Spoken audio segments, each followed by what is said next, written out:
안녕하세요. 주식의 소리의 애솔입니다. 네, 오늘 하루 잘 보내셨나요? 공모주도 공모주기는 한데 3일 새벽 3시쯤이면 FOMC 회의 결과가 발표됩니다. 금리 인상 속도를 조절할 수도 있겠다는 그런 기대감에 최근에 증시가 그래도 조금 올라왔었잖아요. 과연 파월 의장이 어떤 발언을 할지 그게 더 긴장이 되는 것 같아요, 사실. 내일은 더 기분 좋게 방송할 수 있었으면 좋겠습니다. 네, 윤성 FNC와 DTNCR로 1일차 마감 상황 간단히 살펴보고요. 다들 제가 과연 어떤 판단을 할 것인지, 청약에 참여할지 말지를 좀 궁금해 하시는 것 같아서 현재 시점에서의 저의 결정을 공유하도록 하겠습니다. 근데 내일 고민하다가 마음이 또 바뀔 수도 있어요. 하지만 복잡한 머릿속을 좀 정리하는 차원에서 같이 얘기를 해볼게요. 우선 윤성 FNC 1일차 청약 건수는 3,737건이 집계됐습니다. 5,000건이 채 안 들어왔고요. 증거금은 약 45억 원이 유입됐네요. 최근 수요 예측 결과가 나빴던 종목들과 비교해서 보시면 될 것 같아요. JI테크를 제외하고는 모두 5,000건 미만이었고요. 저스템과 1일차 청약 건수 그리고 증거금 규모가 가장 비슷한 수준이기는 합니다. 네, 그래서 이런 친구들 사이에서 윤성 FNC는 딱 중간 정도를 기록했다 보시면 되겠습니다. 이런 종목들일수록 2일차를 예상하는 게 더 어려워요. 그래도 대충 청약 건수를 예상해 보면 저스템이 1일차 대비해서 2일차에 5.5배 증가했었거든요. 그래서 윤성 FNC에도 5.5배를 적용해서 2일차는 2만 건 정도로 예상을 해봤습니다. 그러면 균등 배정 수량은 12주 정도가 될 것 같네요. 네, 청약 증거금 예상하는 건 더 의미가 없을 수가 있겠는데 우선 1일차 청약 건수와 증거금 규모가 가장 비슷했던 저스템을 참고하면 2일차 증거금도 비슷하거나 이것보다는 조금 덜 들어오지 않을까 단순하게 생각을 했고요.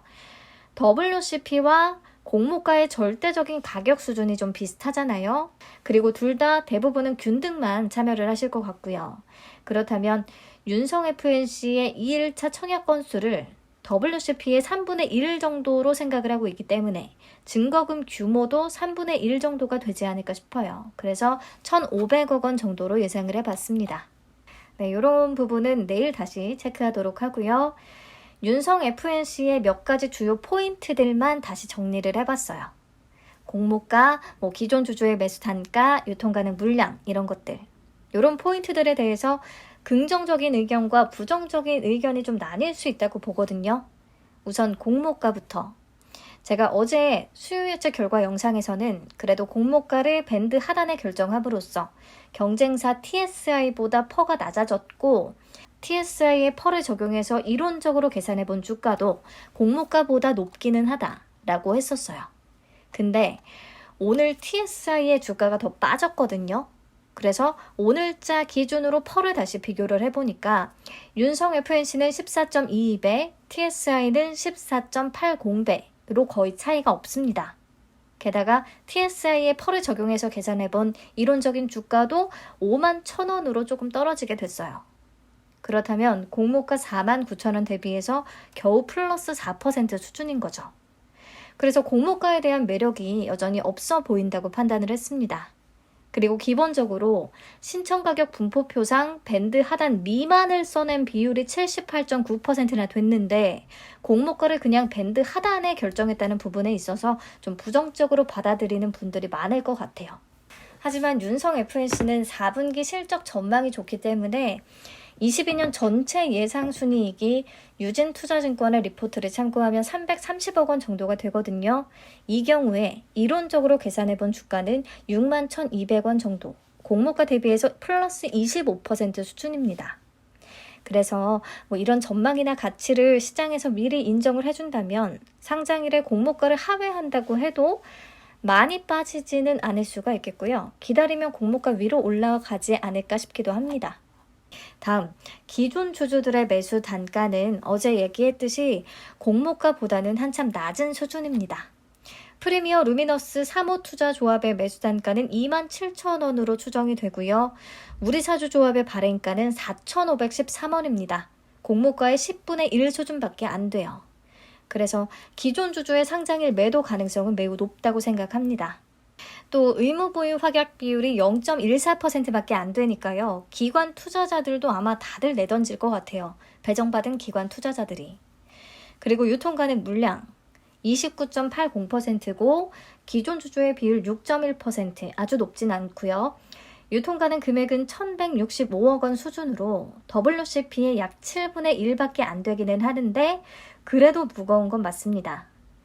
오늘 상장한 QRT의 사례를 참고해서 보면요. 유통가능 금액이 436억 원, 시가총액이 1,753억 원 규모였는데도 불구하고 매우 부진한 성적을 기록했어요. QRT도 공모가가 44,000원으로 4만 원 위라는 좀 부담이 있기도 했고요. 확약 비율이 마찬가지로 거의 없었고요. 또 실적 둔화 가능성까지 제기됐기 때문에 더 부진하기는 했겠지만 기본적으로 이렇게 주당 가격이 비싸고 무거운 종목에는 상장일에 매수세가 붙지 않는다는 것을 다시 한번 느꼈습니다. 그래서 윤성FC도 좀 다시 생각을 해보게 된 거죠. 그래도 긍정적인 포인트라면 오늘 HYTC와 탑머티리얼이 급등세를 보여주더라고요. 올해 상장한 대표적인 2차전지 장비와 부품주들이었죠. 2차전지 소재주 위주로 최근에 엄청 좋은 흐름들이 나타났고 오늘은 신규 상장 종목 중에서 장비주들도 움직이는 것 같았어요. TSI도 최근의 흐름은 나쁘지가 않았고요. WCP는 아직도 공모가를 회복하지는 못했지만 어쨌든 죽을 썼다가 영차 열심히 올라가는 중입니다. 그래서 업종 흐름은 나쁘지는 않다라는 건데 공모 가격이나 공모 조건이 아무래도 WCP 같은 느낌을 지울 수는 없어서 그게 아쉬운 것 같네요. 네, 우선 이 정도 다시 정리를 해보고요. DTNCR로 보겠습니다. 1일차 청약 건수 3,319건 유입됐어요. 증거금은 약 14억 원 정도가 들어왔습니다. 윤성 FNC와 큰 차이는 없습니다. 비슷비슷하네요. 1일차는 윤성 FNC 청약 건수가 더 많기는 했는데요. 그냥 느낌상 DTNCRO가 훨씬 가볍기 때문에 그런 측면에서 DTNCRO로 접근을 하려는 분들이 더 많을 수 있다고 생각을 해요. 그래서 2일차에는 25,000건으로 조금 더 높게 잡았습니다. 그러면 균등 배정 수량은 7주 정도가 되겠네요. 네, DTNCRO도 다시 가볍게 정리를 하겠습니다. 공모가부터 볼게요. DTNCRO의 공모가 기준 퍼는 14.92배고요. 오늘자 기준 캐모는 19.08배, 바이오톡스텍은 17.51배를 기록했습니다. 유사 기업들의 퍼보다 조금 더 낮기는 해요. DTNCRO의 공모가 기준 퍼가. 그리고 최근 4개 분기 합산 순이익 기준으로 이론적으로 계산해본 주가는 2496원. 공모가 대비해서 20% 정도 플러스인 수준이고요.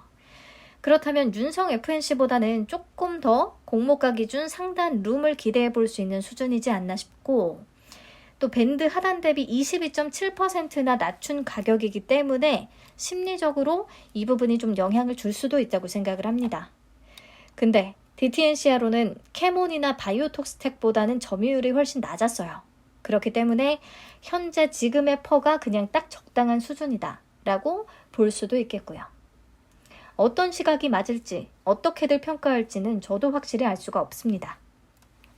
자, 다음 기존 주주의 매도 가능성.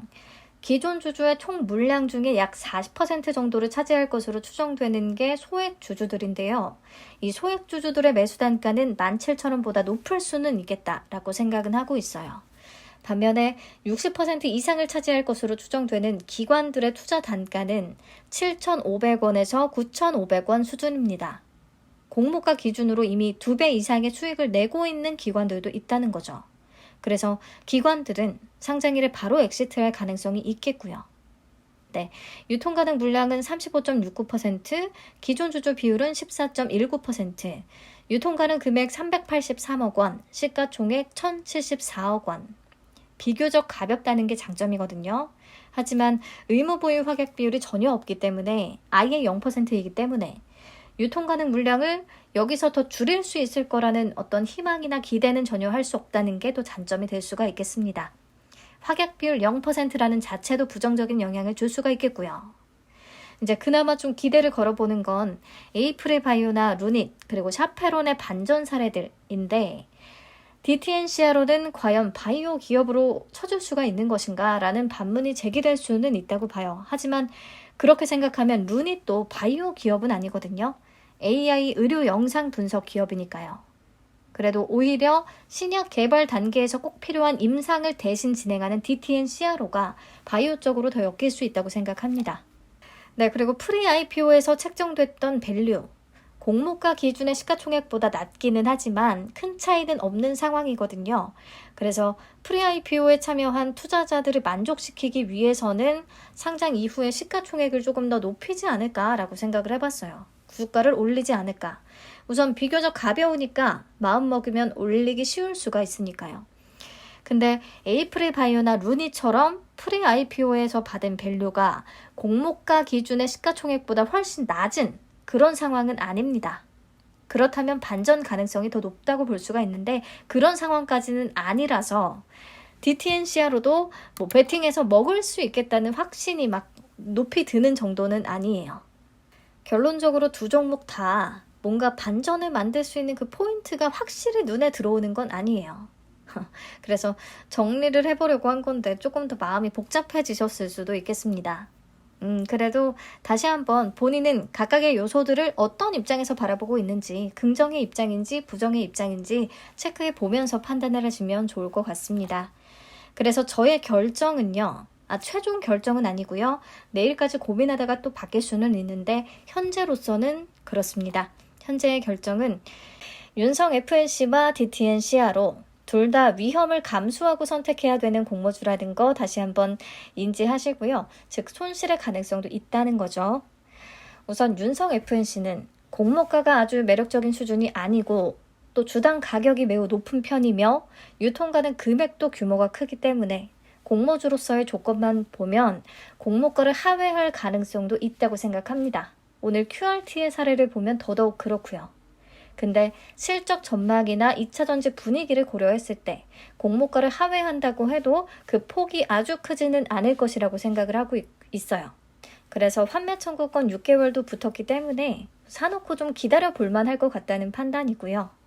혹시 나는 상장일에 공모가를 하회하면 더 싼 가격에 한번 매수를 해보겠다라고 생각하시는 분들은 그렇게 하셔도 되겠습니다.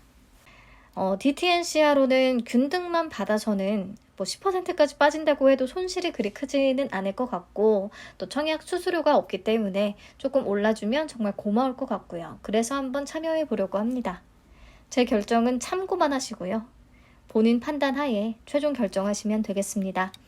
또 내일 새벽에 발표되는 FOMC 결과에 따라 시장 방향이 완전 갈릴 텐데 금리 인상 속도 조절과 관련한 어떤 언급이라도 있어서 시장이 방향을 좀 확실하게 틀어준다면 조금 안심하고 청약에 들어가 볼 수 있을 것 같기도 하지만 반대의 결과라면요. 더 보수적으로 접근해야 할 수가 있습니다. 그래서 FOMC 결과도 참고해서 판단을 해야겠습니다. 네, 오늘 영상 마칠게요. 오늘도 함께 해주셔서 감사합니다. 내일 뵐게요.